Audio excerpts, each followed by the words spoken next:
को ये देखने को मिला है कि इंडिया और यूएस के बीच में इंटरिम ट्रेड अग्रीमेंट है वो फाइनलाइज हो चुका है। जो पिछला साल है 2025 वो इंडिया यूएस रिलेशंस के लिए एक टर्बुलेंट फेस रहा। कारण क्या था? ट्रम्प का आ जाना। ट्रम्प के आने की वजह से जियो पॉलिटिकल ऑर्डर है वो बहुत ज़्यादा डिस्टर्ब हुआ है और हमको ये देखने को मिला है कि ट्रम्प ने अपने जो क्लोजेस्ट अलाय थे, चाहे यूरोप की कंट्रीज हो, जापान हो, इंडिया हो, उन पे जो टैरिफ्स हैं वो बहुत ज़्यादा हाइक कर दिए। तो India was no exception. India को देखने को मिला 25% का बेस लाइन टैरिफ, और उसके बाद चूंकि हम रशिया से सस्ता तेल खरीद रहे थे तो एक प्यूनिटिव टैरिफ भी हम पे इम्पोज किया गया, which was also to the magnitude of 25%। तो कुल टैरिफ जो हमारा आ गया वो 50% का टैरिफ आ गया था। ठीक है, तो इंडिया ने क्या करना शुरू कर दिया? इंडिया ने अमेरिका के साथ एक कॉम्प्रिहेंसिव बायलेटरल ट्रेड अग्रीमेंट के लिए बातचीत शुरू कर दी। कब शुरू कर दी? फरवरी 2025 में। ठीक है, तो इसके निगोशिएशन अभी तक चल रहे हैं। इसके निगोशिएशन जो कॉम्प्रिहेंसिव बीटीए जो साइन होना है दोनों देशों के बीच में, इसके निगोशिएशन अभी तक चल रहे हैं। और इसके ट्रांजिशन में, मतलब इन बिटवीन, हमारे पास जो प्रोडक्ट आया है वो क्या आया है? Interim trade agreement, ITA।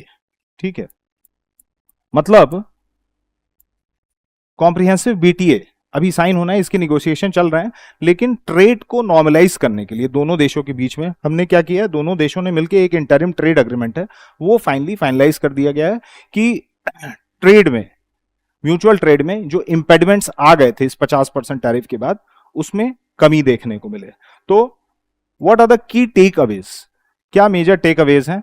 क्या क्या चीजें देखने को मिली हैं हमें इस पर्टिकुलर ट्रेड अग्रीमेंट में? इसमें हुआ क्या है? दोनों साइड ने एक दूसरे को कुछ कंसेशंस हैं वो एक्सटेंड किए हैं। इंडिया ने भी कुछ कंसेशंस एक्सटेंड किए हैं और यूनाइटेड स्टेट्स ने भी कुछ चीजें एक्सटेंड की हैं इंडियन गुड्स को। इंडिया ने क्या किया है? इंडिया ने ये कहा है कि वो टैरिफ्स हैं, जो टैरिफ वो इंपोज करता है यूएस इंपोर्ट्स पे, उसको रिड्यूस करेगा और कुछ लाइन ऑफ प्रोडक्ट्स है उस पे टैरिफ 0% कर देगा। ये एक कंसेशन है जो इंडिया की ओर से दिया गया है। दूसरा कंसेशन जो भारत की ओर से दिया गया है वो ये दिया गया है कि जो नॉन टैरिफ बैरियर्स हैं उसको खत्म करेगा धीरे धीरे, फेज वाइज मैनर में। इंडिया जो नॉन टैरिफ बैरियर्स है उसको भी खत्म करता जाएगा। नॉन टैरिफ बैरियर्स क्या होते हैं? देखिए, ट्रेड के रास्ते में जो इंपेडिमेंट्स हैं वो दो टाइप के होते हैं। एक होता है टैरिफ मतलब जब host country custom duty extend कर देती है। उसका फायदा क्या होता है? उसका फायदा ये होता है होस्ट कंट्री को कि एक तो वो रेवेन्यू है, राजस्व है, वो मोबिलाइज कर पाती है, और दूसरा फायदा ये होता है जो अपनी डोमेस्टिक इंडस्ट्रीज है उनको इफेक्टिवली प्रोटेक्ट कर पाती है। दूसरा तरीका क्या होता है? दूसरा तरीका होता है ट्रेड को रोकने का, मतलब दूसरे कंट्री से इंपोर्ट को अरेस्ट करने का। वो होता है नॉन टैरिफ बैरियर्स, जैसे फाइटोसैनिटरी स्टैंडर्ड्स, या आप कहिए क्वालिटी कंट्रोल, या ह्यूमन राइट्स।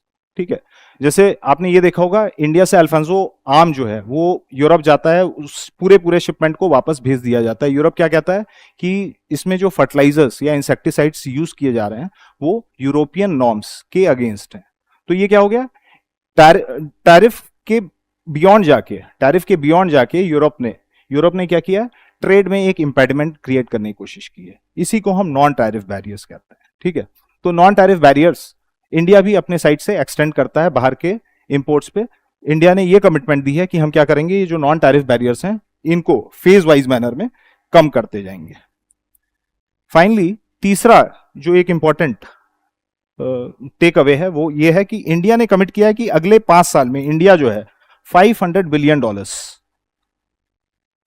के यूएस प्रोडक्ट्स खरीदेगा फॉर नेक्स्ट 5 ईयर्स। ऐसा क्यों हुआ है? ऐसा इसलिए हुआ है क्योंकि यूएस जो है वो दुनिया की सबसे बड़ी अर्थव्यवस्था है, सबसे बड़ी इकोनॉमी है, और इंडिया जो है वो इसके साथ ट्रेड सरप्लस एंजॉय करता है। इसीलिए इंडिया जो है वो ट्रम्प के टारगेट पे आया। ट्रम्प ने खासकर उन कंट्रीज को टारगेट किया है जिसके साथ यूएस का ट्रेड डेफिसिट था। तो हम चूंकि ट्रेड सरप्लस एंजॉय कर रहे थे यूएस इकोनॉमी के साथ, तो ट्रम्प का ये कहना है कि ये जो ट्रेड सरप्लस इंडिया एंजॉय कर रहा है इसको कम किया जाए, मतलब हमारा जो ट्रेड डेफिसिट है उसको इफेक्टिवली एड्रेस किया जाए। तो इंडिया ने ये कमिट किया है कि अगले 5 साल में हम अमेरिका से तमाम टाइप के एग्रीकल्चरल गुड्स हैं, इंडस्ट्रियल गुड्स हैं, वो खरीदेंगे, और उसका जो मैग्नीट्यूड रहेगा वो कितने का रहेगा, $500 बिलियन के आसपास का रहेगा। तो ये कुछ कमिटमेंट्स हैं। टैरिफ रिडक्शन, कुछ लाइन ऑफ प्रोडक्ट्स पे टैरिफ्स को पूरा खत्म कर देना, जितने प्रकार के आपके नॉन टैरिफ बैरियर्स हैं उसको फेज वाइज मैनर में एलिमिनेट करना, और तीसरा अगले 5 साल में $500 बिलियन के गुड्स जो हैं वो अमेरिकन इकोनॉमी से इंपोर्ट कराना। ये इंडिया ने कमिट किया है। यूएस ने हमको क्या दिया है, यूएस ने सबसे पहले कहा है कि जो टैरिफ है 50% की जो हमने एक्सटेंड कर रखी थी, इसको हम कम करेंगे, और कम करके कितना कर देंगे, 18% कम करेंगे। ठीक है, तो ये क्या है, this is a big relief to Indian industries, Indian MSME sector. ठीक है, 50% से 18% टैरिफ होने की वजह से हमको क्या देखने को मिला है, सेंसेक्स और निफ्टी में एक ठीक ठाक उछाल हमको देखने को मिली है। उस जिस दिन ये न्यूज अनाउंस हुई है, हमको क्या देखने को मिला, सेंसेक्स और निफ्टी जो है कई 100 पॉइंट से रैली किए हैं। दूसरी चीज क्या है, दूसरी चीज इंडिया ने कमिट की, यूएस ने जो कमिट की है वो ये कमिट की है कि ग्राफिक प्रोसेसर यूनिट्स जो हैं, जीपीयूज, जो आर्टिफिशियल इंटेलिजेंस के लिए बहुत इंपॉर्टेंट है, ठीक है, उसकी जो सप्लाई है उसको रोबस्ट करेंगे इंडियन मार्केट में। अभी हमको क्या देखने को मिल रहा था कि यूएस जो है वो जीपीयूज के एक्सपोर्ट्स को वेपनाइज करने की कोशिश कर रहा था, ठीक है, रेस्ट्रिक्ट कर रहा था, लेकिन फाइनली इस अग्रीमेंट में हमको ये देखने को मिला है कि जीपीयूज की जो सप्लाई है, या इवन को डेवलपमेंट है, रिसर्च एंड डेवलपमेंट है, या पार्टनरशिप इन इनोवेशन है, इसको फेज वाइज मैनर में बढ़ाया जाएगा। क्योंकि अमेरिका को भी ये रियलाइज हो रहा है कि चाइना को एआई रेस में काउंटर करना है, तो इंडिया जैसी कंट्री जो है वो बहुत इंपॉर्टेंट होने वाली है। इसीलिए जीपीयूज के डोमेन में भी हमको एक पुश देखने को मिल रहा है। तीसरी इंपॉर्टेंट चीज यूएस ने जो हमें कमिट की है वो ये है कि उसने हमें प्रेफरेंशियल एक्सेस दिया है अपने कुछ मार्केट्स में। प्रेफरेंशियल एक्सेस किन मार्केट्स में, उन मार्केट्स में जो लेबर इंटेंसिव है। तो इससे क्या होगा कि इंडिया के जो लेबर इंटेंसिव सेक्टर्स हैं, जैसे आपका टेक्सटाइल हो गया, एपरल हो गया, जेम्स हो गया, ज्वेलरी हो गया, उसको एक खासा आराम मिलेगा। क्योंकि पहले हमको क्या देखने को मिला था, पिछले साल 50% की टैरिफ हमको देखने को मिली थी, अब क्या है ये 18% हो गई है, और कुछ मार्केट्स को प्रेफरेंशियल एक्सेस भी दिया जा रहा है। अब चूंकि इंडिया क्या है, इंडिया एक लेबर अबंडेंट कंट्री है, ठीक है, तो हमें जिन इंडस्ट्रीज को पुश देना चाहिए वो कौन सी हैं, वो इंडस्ट्रीज हैं जो लेबर इंटेंसिव हो। तो ये तीन कंसेशंस हैं जो यूएस ने एक्सटेंड किए हैं इंडियन मार्केट को। हालांकि अभी क्या है, अभी we'll have to be cautious because क्योंकि अमेरिकन ट्रेड पॉलिसी में, इकोनॉमिक पॉलिसी में और फॉरेन पॉलिसी में हमको एक एडहॉकिज्म देखने को मिल रहा है, और यूएस अगले क्षण क्या कर बैठे ये यूएस को भी नहीं पता है, ठीक है। So we don't have to let off our guards. दूसरी चीज क्या है, हमको एफटीएस जो हैं वो फास्ट ट्रैक करने होंगे। अभी हमने क्या देखा है, हमने ये देखा है कि इंडिया ने ताबड़तोड़ एफटीए साइन किए, ओमान के साथ, न्यूजीलैंड के साथ, ईयू के साथ, यूके के साथ। तो हमको क्या करते रहना है, ये नए मार्केट्स हैं वो भी एक्सेस करते रहने हैं। आरसीईपी माइनस चाइना स्ट्रैटेजी है, उस पर भी वर्क करते रहना है।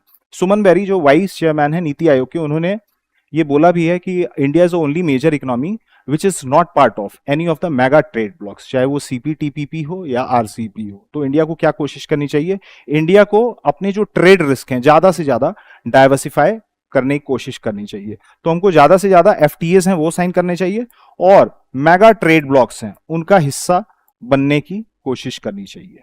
कुछ कंसर्न्स भी हैं इस ट्रेड डील से।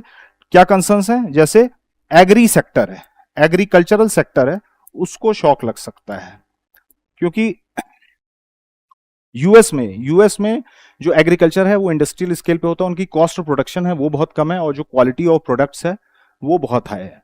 इस ट्रेड डील में हमने क्या देखा है, हमने ये देखा है कि इंडिया ने जो रियायतें दी हैं उसमें एक रियायत अमेरिकन एग्रीकल्चरल एक्सपोर्ट्स को दी है।